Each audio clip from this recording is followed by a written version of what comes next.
Assalamualaikum warahmatullahi wabarakatuh. Alhamdulillahi rabbil alamin, wassalatu wassalamu ala asyrafil anbiya'i wal mursalin wa ala alihi wa sahbihi ajma'in, amma ba'd. Saudaraku muslimin muslimat yang dirahmati Allah subhanahu wa ta'ala, ada beberapa kewajiban yang harus kita perhatikan sebagai seorang muslim, baik itu laki-laki maupun perempuan. Di antara kewajiban dari bulan Ramadan adalah kita diperintahkan untuk mengeluarkan zakat fitrah. Zakat fitrah yaitu merupakan salah satu kewajiban dari zakat yang harus dikeluarkan, yang berguna untuk mensucikan dan membersihkan harta dan jiwa kita, serta sebagai pelengkap dari ibadah puasa kita di bulan Ramadan.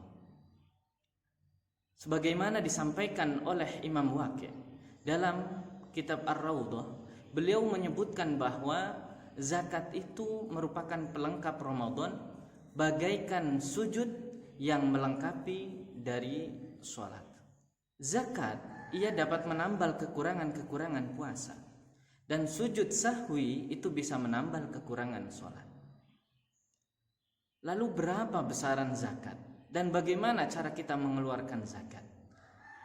Menurut para ulama sepakat bahwa zakat fitrah yang dikeluarkan itu harus berupa bahan pokok.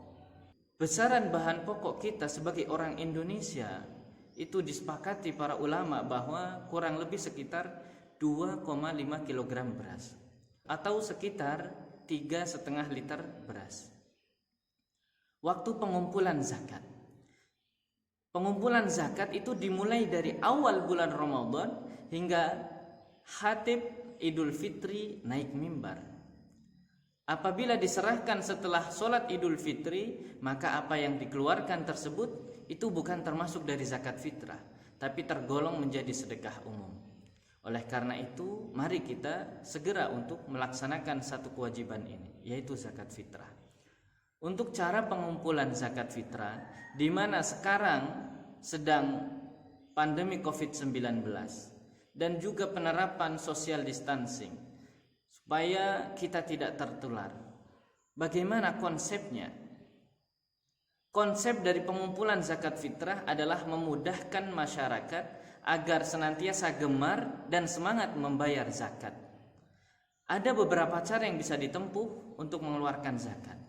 Pertama adalah bisa langsung bertemu dengan amil zakat pada waktu dan tempat yang telah ditentukan, atau amil sendiri yang mendatangi muzakki, orang yang berkewajiban zakat, baik itu untuk membayar zakat fitrah ataupun zakat mal, ataupun juga berupa infak dan sedekah.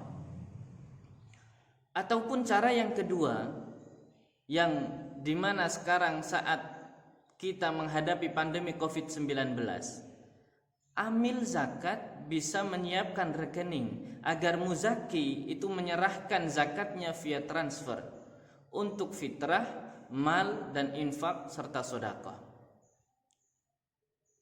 Uang yang ditransfer kurang lebih senilai dari beras yang dikeluarkan untuk zakat, yaitu 2,5 kg. Adapun zakat fitrah itu boleh menggunakan uang ataupun beras, yaitu dengan cara amil yang menyiapkan beras dan muzaki mentransfer senilai uang seharga beras tersebut kepada rekening amil tersebut. Waktu pendistribusian dimulai pada saat awal Ramadan dan berakhir ketika Khatib Idul Fitri naik mimbar. Ini adalah yang diambil dari sebagian besar para ulama, di antaranya termasuk Imam Syafi'i. Adapun para sahabat Rasulullah SAW biasa mendistribusikan 1 atau 2 hari sebelum hari raya Idul Fitri. Saudaraku muslimin muslimat, mengingat kondisi sekarang di mana masyarakat sangat membutuhkan bantuan berupa zakat, maka sebaiknya zakat itu segera dikumpulkan dan langsung didistribusikan kepada para mustahik. Siapakah mustahik zakat? Yaitu orang-orang yang berhak mendapatkan zakat tersebut. Dalam Islam ada 8 golongan yang dikategorikan mustahik zakat. Yang pertama adalah fakir, yaitu orang yang tidak memiliki harta dan tidak mempunyai penghasilan tetap. Dan yang kedua adalah orang miskin.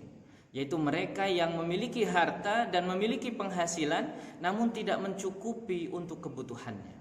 Kemudian yang ketiga adalah amil, yaitu mereka yang mengurus zakat, dari zakat mulai dikumpulkan hingga distribusikan kepada para mustahik. Kemudian yang keempat adalah mu'allaf, yaitu orang yang baru masuk Islam, supaya semakin mantap dan tersentuh hatinya dengan keyakinan agamanya yang baru. Kemudian yang kelima adalah riqab, yaitu yang memerdekakan budak. Dan yang keenam adalah gharim, yaitu orang yang memiliki hutang. Tapi hutang yang di sini adalah hutang karena kebutuhan, bukan hutang karena usaha ataupun sebagai modal. Kemudian yang ketujuh adalah fi sabilillah, yaitu segala sesuatu yang bertujuan untuk kepentingan di jalan Allah, seperti pengembangan pendidikan, dakwah, kesehatan, panti, madrasah diniyah, dan lainnya. Dan yang terakhir, golongan yang berhak mendapatkan zakat adalah ibnu sabil, yaitu orang yang sedang dalam perjalanan jauh. Termasuk di antaranya adalah para pekerja dan para pelajar yang berada di dalam perantauan. Berkenaan dengan pembagian zakat, dalam pembagian zakat itu boleh disalurkan kepada 8 orang di atas, yaitu orang-orang yang berhak. Boleh diurutkan atau boleh juga disamaratakan. Dan dalam pembagian zakat, seorang mustahik boleh menerima zakat dari beberapa orang muzakki atau orang yang berkewajiban zakat. Begitu pula sebaliknya, orang yang wajib mengeluarkan zakat boleh menyalurkan zakatnya kepada beberapa orang yang mustahik. Lalu yang perlu kita ketahui adalah wajib di sini bagi orang yang mengeluarkan zakat untuk membaca niat, yaitu berniat ketika dia mengeluarkan zakat. Adapun lafaz niat itu adalah tidak wajib, karena wajibnya niat itu ada di dalam hati. Sebagaimana hadis Rasulullah SAW, innamal a'malu binniyat, bahwa setiap amal pekerjaan itu dilihat dari niatnya. Dan bagi anak-anak yang masih di bawah umur yang belum mumayyiz, maka boleh diwakilkan zakatnya oleh walinya atau oleh keluarganya. Semoga dengan zakat yang kita keluarkan semakin membersihkan hati, jiwa serta harta kita, serta menjadi penolong bagi sahabat dan saudara-saudara kita yang sangat membutuhkan. Mari kita senantiasa berdoa agar kita dilindungi oleh Allah Subhanahu wa taala dari segala mara bahaya, penyakit yang sedang menimpa kita umat Islam. Sekian, assalamualaikum warahmatullahi wabarakatuh.